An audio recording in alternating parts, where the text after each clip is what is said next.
mga kahati. So sayo man ni mata nga akong bibikin ra. So nagdali-dali kong limpyo sa amo ang balay. Mintras wala pa siya na humano po pakaon sa iyang lola. Walang duha mga kahati, si Risha o si Eliza. So hi Risha. So mao ni ginabuhat mga kahati. Gisugo na ko sila para makaton og laba. So while si CG mga kahati, ang akong kuya CG, so mao sa diyang ginabuhat mga kahati, everyday yun na mga kahati.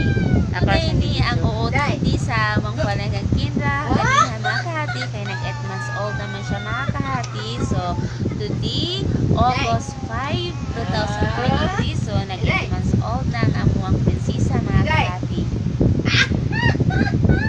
Happy 8 months, Kendra! Uy, ang gift ni Ate Dahil Eliza. dyan mga kahati, so na siya gift sa iyang Ate Eliza mga kahati. So, yan mga kahati, pinanggakan na siya sa iyang igagaw na si Ate Eliza niya mga kahati. Sa buto na, baby.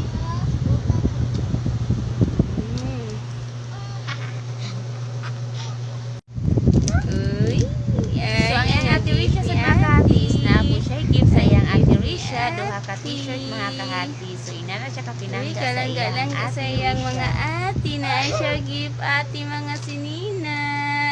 Galang-galang ka naman yun nga mong bibi. Ano gisabot na? Hindi, mama. Kinja! Love, mama, bibi. Anak ko, So, that's now for the day mga kahati. Kaya gisapot na nga among Bibi Kindra. So, this is Ano my gisabot first vlog mga na? kahati. Hindi, mama. Bye-bye. And God bless sa inyong Kinja! lahat.